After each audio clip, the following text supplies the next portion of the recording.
তুমি শুধু ভালোবাসা দিও। তুমি আমায় কোনোদিন ভুলে যাবে না তো? তুমি আমায় ছেড়ে কোনোদিন দূরে চলে যাবে না তো? না না প্রিয় না, জীবনে মনে আমি কোনোদিন তোমায় ভুলতে পারবো না প্রিয়ে, আমি কোনোদিন তোমায় ভুলতে পারবো না। তুমি হঠাৎ ছাড়ি নারী কাকে বলে তুই দেখলি?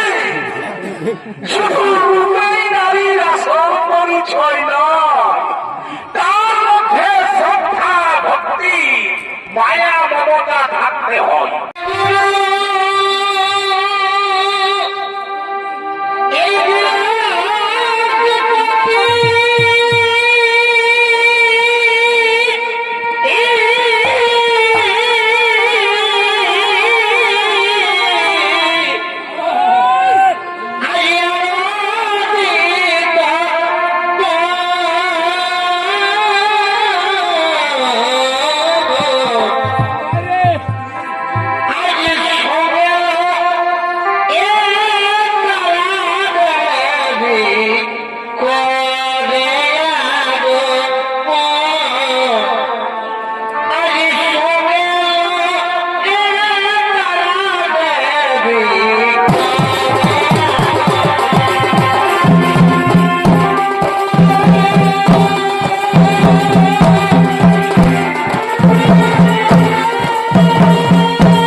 তার জন্য তুমি কোনো চিন্তা করো না স্বামী, তার জন্য তুমি কোনো চিন্তা করো না। আজ ব্রহ্মা বিষ্ণু ভাষ্য সহ স্বর্গের সমস্ত দেবগণ আজ দেবগুরু বৃহস্পতির বাড়িতে করছেন।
এই কথাটাই জবাব দিবে কে?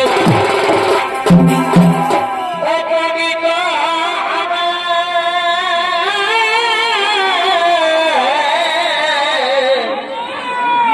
এই কথাটাই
কাহিনীর বিবরণ।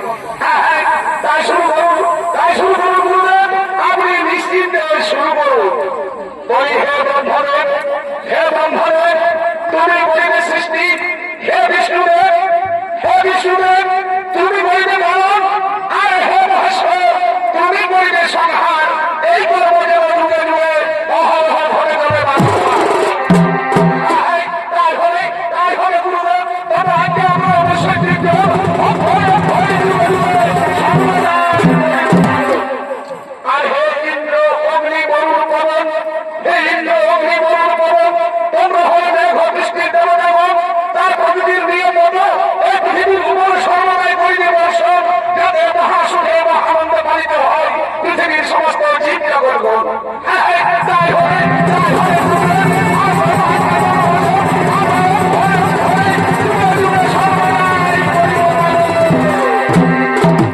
আর হে সূর্যদেব, বলি হে সূর্যদেব, তুমি হলে সৃষ্টিতন্ত্রের মূল আধার, তোমার ছাড়া বাঁচবে না জগতের কোনো প্রাণ।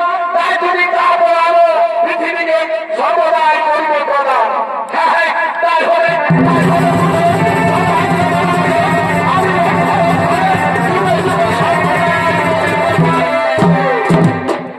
আর হে চন্দ্রদেব, হে চন্দ্রদেব, তোমার শীঘ্র সুরপুর আলোয় তুমি তত্ত্ব পৃথিবীকে রাত্রিতে পরিবেশিত, আর তোমার দেখিয়া আমার বাসী আনন্দ হইবে গরম।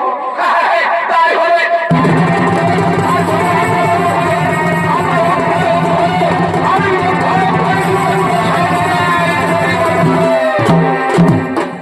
আর বলি হে দেবী তারা, বলি হে দেবী তারা, আজ আমাদের গৃহে অতিথি স্বর্গের সমস্ত দেবতারা, যাও তুমি তোমার সখীদের ডাকো, আর এর জন্য কিছু আতিথ্যের ব্যবস্থা করো। হ্যাঁ স্বামী, তার জন্য তুমি কোনো চিন্তা করে না, আমি এক্ষুনি আমার সখীদের ডেকে নিয়ে আসছি। তুই কোথায়, কোথায় উনি আমার সখীগণ, তুই কোথায় আছিস? তাড়াতাড়ি জল খাবার লয়ে এই দেব সভাই করো।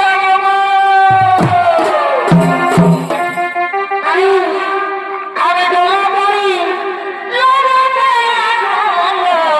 পাও বেশি রাত, তোকে আমার কথা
এদিকে জন্মদেব তারা দেবী, তারা একে অপরের উপর মোহিত হয়ে, তারা কামড়ে জর্জরিত হয়ে আজ নির্জন কারণে করছে না গো।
আমি যে সর্বস্ব অনুভব করছি, বলি চান তুমি আমায় কোনোদিন ভুলে যাবে না তো?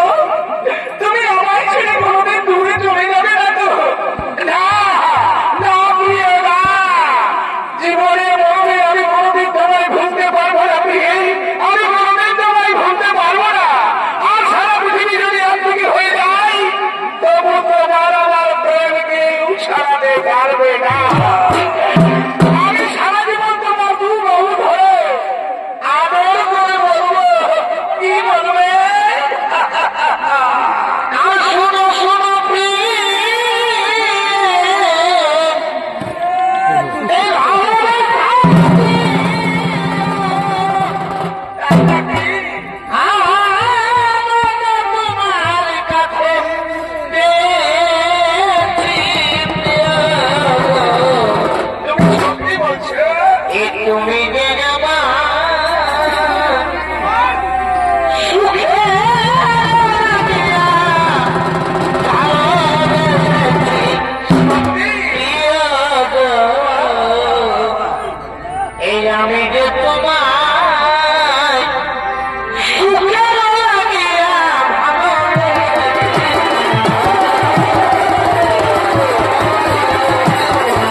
যদি এখনো ভালো যাও, তাহলে তুমি আমার কাছে ফিরিয়ে দিয়ে তুমি তোমার পাপের প্রায়শ্চিত্ত করো। গুরুদেব, তারা দেবী তো এখন আর আপনার স্ত্রী নয়, সে এখন আমার বাগদত্তা। তাছাড়া আমি তো তারা দেবীকে হরণ করে নিয়ে আসিনি, সে স্বেচ্ছায় ভালোবেসে আমার কাছে চলে এসেছে। তাই একে ফিরিয়ে নেওয়ার কোনো প্রশ্নই থাকে না, সে শুধু আমার আর আমার। তাহলে শুনে দাও চাঁদ, যে রূপ সৌন্দর্যের মোহে অভিভূত হয়ে এই কামাতুরা নারী আমার মতো শরীরে পরিত্যাগ করে আজ তোমার কাছে চলে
স্বামীর কাছে, যে স্বামী তাকে অগ্নিসাক্ষী রেখে সাতমা ঘুরিয়ে হাতে শাখা সেটা সিঁদুর করে বধূরূপে আপন করে দেয়।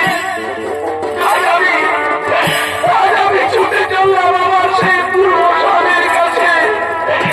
সে স্বামী আজ আমায় যতই নির্যাতন করুক, যতই অপমান করুক, তবু সে আমার স্বামী, সে আমার স্বামী দেবতা। আমি চললাম না, আমি চললাম।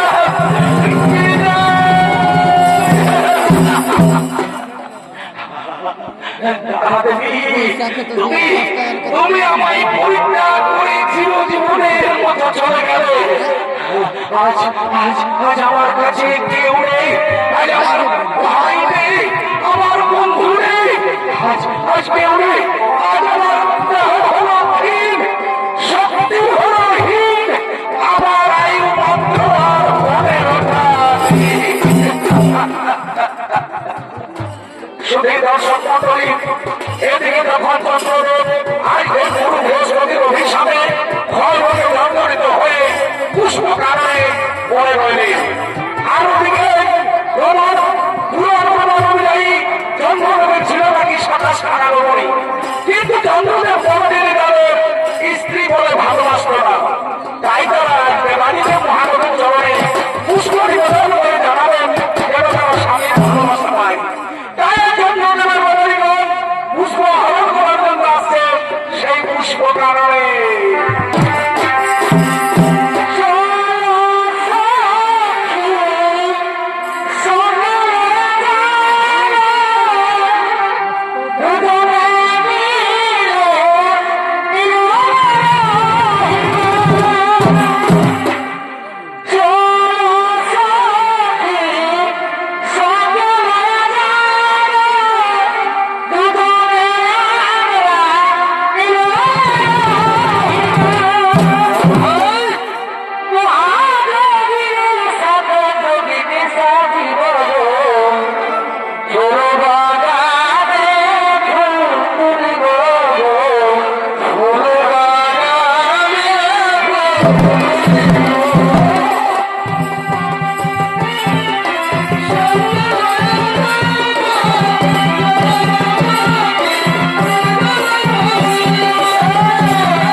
কোনোদিন তো তা দেখিনি।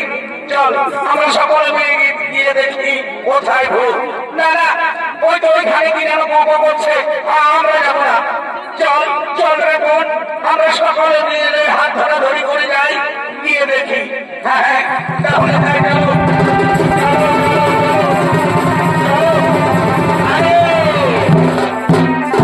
এ তো ভূত নয়, এ তো আংশি হয়ে শুকিয়ে যাওয়া এক মানুষের প্রতীক ছবি। কিন্তু ভালো করে চেয়ে দেখ, এই বোতলে যেন চন্দ্রতিলক রয়েছে। তবে তবে কে? আরে এটা তো আমাদের স্বামী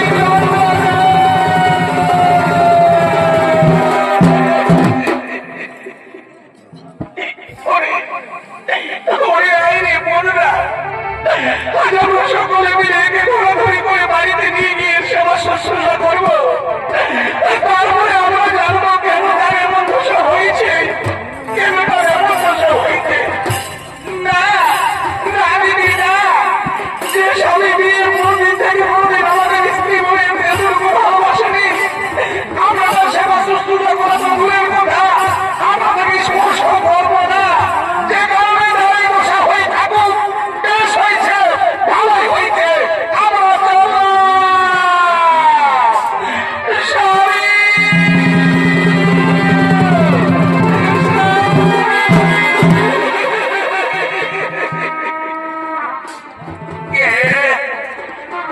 তুমি রমণী, আমি আমি তো তোমায় চিনতে পারছি না। বলো বলো কে তুমি? তুমি আমায় চিনতে পারছো না স্বামী? আমি যে তোমার সহধর্মিণী, এই নাম আমার রোহিণী। রোহিণী, তুমি এসেছো আমার কাছে। বলো স্বামী, বলো তোমার আমার দোষা কেন হয়েছে? তুমি আমার সম্পূর্ণ কথা খুলে রোহিণী, আমি যে মহাপাপ কর্ম করে ফেলেছি, আজ গুরু পত্নী তারাদের সাথে প্রেমে পড়ে আমি তাকে হরণ করে আমি তার সাথে প্রেম নিবেদন করেছি। তাই তাই গুরুদেব আমায় ক্রোধে অগ্নিশর্মা হয়ে অভিশাপ দিয়েছেন। আজ থেকে আমার ভয় রোগী দণ্ডরিত হলো এবং পরের দিনের মধ্যে ভয় হতে হলো আমি শেষ হয়ে যাব।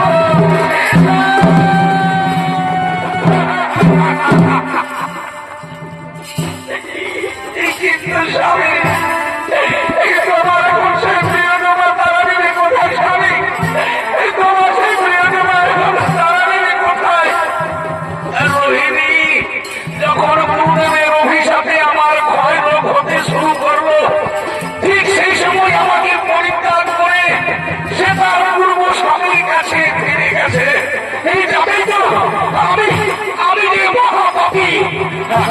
রোহিণী, আমি তো তোমাদের কম কষ্ট দিইনি। এই কোনদিন আমি তোমাদের স্ত্রী বলে এতটুকু ভালোবাসা দিইনি। তার জন্য আমি বড়ই অনুতপ্ত।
আপনি আমার মৃতপ্রায় স্বামীকে সুস্থ করে দিন ঠাকুর।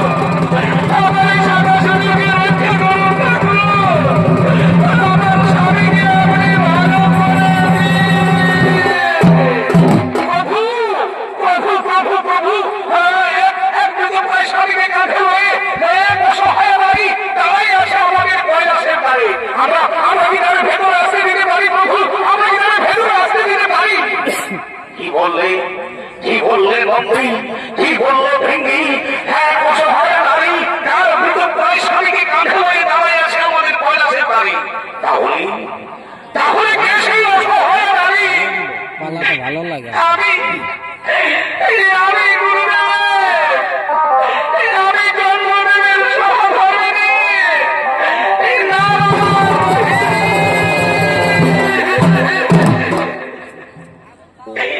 দেব গুরু বৃহস্পতি সহধর্মিণী তারাদেবীর সাথে আমার স্বামী তাকে করেছে ভাব, তার সাথে করেছে সহবাস।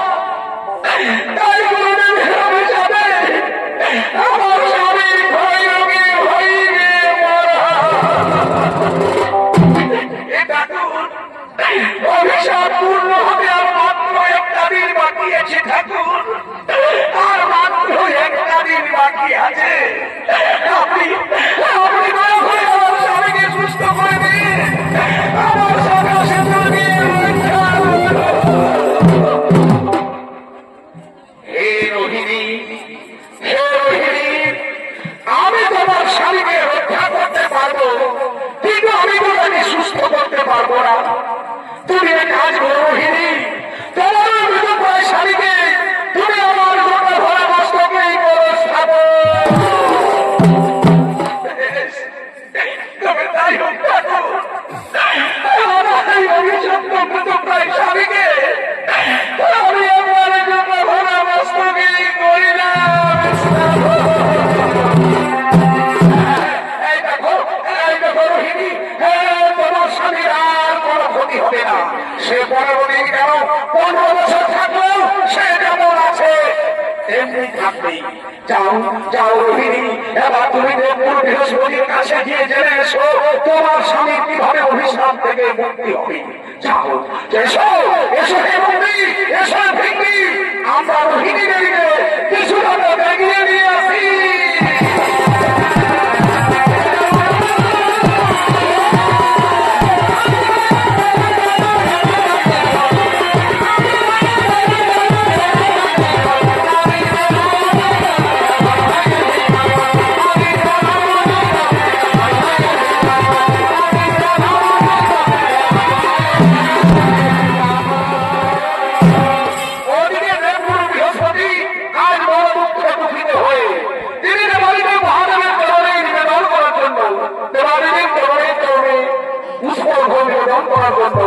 তিনি আজ বড় দুঃখে তার নিজ বাসগৃহে করেছেন আগমন।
তীব্রতা দেখাতে আজ আমি তোকে মেরে ফেলবো। আমি তোকে মেরে ফেলবো। না, গুরুদেব, গুরুদেব, আপনি আমার স্বামীর মুক্তি করবেন, গুরুদেব, আমার স্বামীর মুক্তি করবেন। রোহিণী, তোমার স্বামী যে পাপ কর্ম করেছে সেটার উপযুক্ত শাস্তি পেয়েছে, তুমি ফিরে যাও। গুরুদেব, আমার স্বামী অপকর্ম করেছে আর আপনার সহধর্মী তারা দেবী তিনি বুঝি অতি সুকর্ম করেছে, তাই না? গুরুদেব, এরা তো দুজনেই সমান দোষী, এরা তো দুজনেই সমান পাপী। তাহলে কেন আপনি আমার স্বামীকে শাস্তি দিলেন আর আমি কেন শাস্তি দিলেন না? এই অতি সুন্দরী আপনার সহধর্মিনী বলে, নাকি এর প্রতি আপনার কোন দুর্বলতা আছে বলে? জবাব দিন, নইলে দাঁড়িয়ে দেব আপনাকে অভিশাপ। তুমি শান্ত হও রোহিণী, তুমি আমায় অভিশাপ দিও না। কিন্তু রোহিণী, আমি গতকাল রাত্রিতে এক খণ্ড শ্মশানে চন্দ্রকে লক্ষ্য করেছিলাম। আজ তো আমি চন্দ্রকে দেখতে পাচ্ছি না, তাহলে আজকে তার অভিশাপের শেষ দিন। তুমি বড় দেরি করে এলে রোহিণী, তুমি বড় দেরি করে। না, গুরুদেব, আমার স্বামীকে আমি এমন জায়গায় লুকিয়ে রেখে এসেছি, সেখানে 15 দিন গেল, 15 বছর থাকলো আমার অভিশাপ সেখানে আর পৌঁছাতে পারবে না। কি বললে রোহিণী, আমার অভিশাপ পৌঁছাতে পারবে না? তাহলে বলো তুমি কোথায় তোমার স্বামীকে লুকিয়ে রেখেছো? গুরুদেব, আমার স্বামীকে আমি দেবাদিতে মহাদেবের জটায় লুকিয়ে রেখেছি। ধন্য ধন্য নারী, তোমার স্বামী ভক্তি দেখে আমি অত্যন্ত মুগ্ধ হয়েছি। যাও যাও রোহিণী, তুমি সতীর্থের জলে তোমার স্বামীকে স্নান করাতে যাও। সতীর্থের জলে স্নান করালে সে আমার অভিশাপ থেকে মুক্তি পাবে আর তার আগের রূপে সে পুনরায় ফিরে পাবে। ঠাকুর, তোমার আপনার অপার দয়া ঠাকুর, তোমার চরণে তোমাকে নারীর শত শত আমি আসছি গুরুদেব। আমার স্বামীকে দিয়ে আমি সত্যি হয়ে যাবে, আমার স্বামীকে দিয়ে আমি সত্যি হয়ে যাবে, আমি সত্যি হয়ে যাবে। দেখলি হঠাৎ ছাই নারী কাকে বলে তুই দেখলি? শুধু রূপেই নারীর আসল পরিচয় নয়, তার মধ্যে শ্রদ্ধা, ভক্তি, মায়া, মমতা থাকতে হয়। তুই তো তা করলি না। তুই কি করলি? আমার মুখে দুর্গতি ছিটিয়ে দিয়ে তুই দেব সমাজ আমাকে অপমান করলি। আজ আমি তোকে মেরে ফেলবো।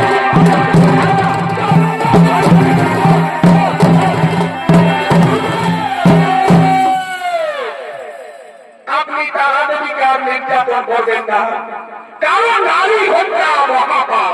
না, এই গুন্ডার যখন আমার সহধর্মিণী তারা দেবী যে অপমান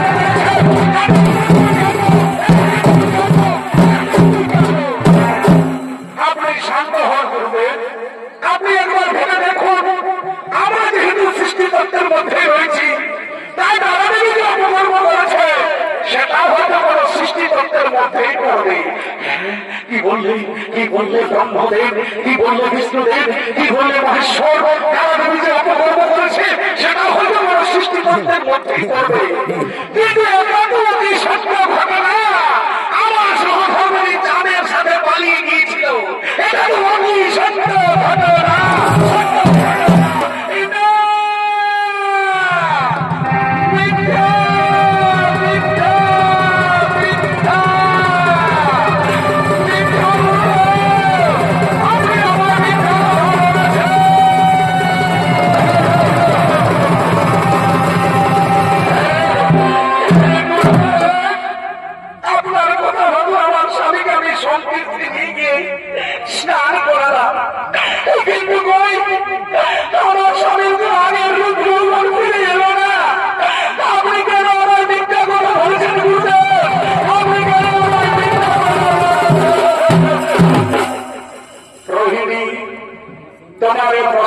জবাব দিতে পারবো না। যাও রোহিণী, তুমি ব্রহ্মদেবের কাছে যাও, তোমার প্রশ্নের জবাব হয়তো ব্রহ্মদেবই দিতে পারবে। কোথায় কোথায় সৃষ্টিকর্তা?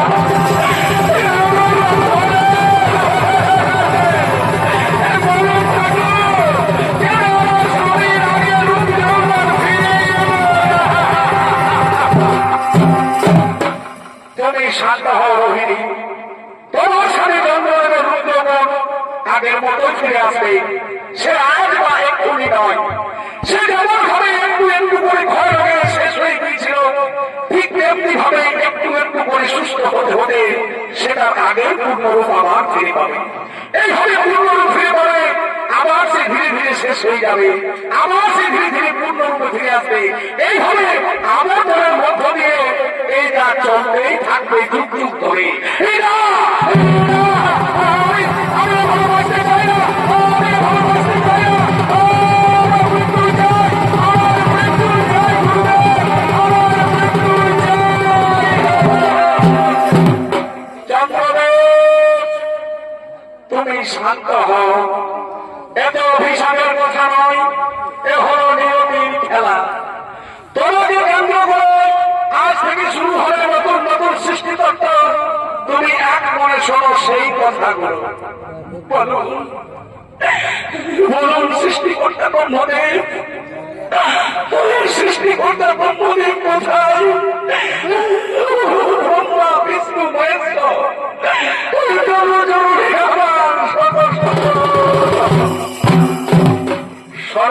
চন্দ্রদেব, তুমি দেবগুরু বৃহস্পতির অভিশাপে ক্ষয় হয়ে জর্জরিত হয়ে একটু একটু করে ক্ষয় হতে হলে যেদিন তোমার সহধর্মিনী রোহিণী দেবাদিদেব মহাদেবের জটায় তোমায় লুকিয়ে রাখো, সেদিন সারা জগৎ কেউ আর তোমায় দেখতে পেল না। সারাটা নিশি ঘোর অন্ধকারে ঢেকে রইল। সেদিন এক নতুন পৃথিবীর সৃষ্টি হলো, যার নাম হলো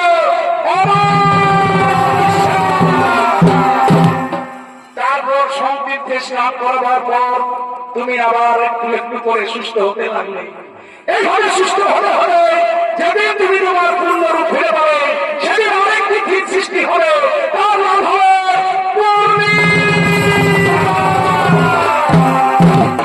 এইভাবে প্রথমা, দ্বিতীয়া, তৃতীয়া, একাদশী, দ্বাদশী, ত্রয়োদশী থেকে সৃষ্টি হবে আরো চতুর্দশ তিথি। এইভাবে সৃষ্টি হবে দিন, ক্ষণ, মাস, বছর, পাঁজি ও পুঁথি। আর বলি হে সমাজ, এই 12 তিথির মধ্যেই পূজিত হবে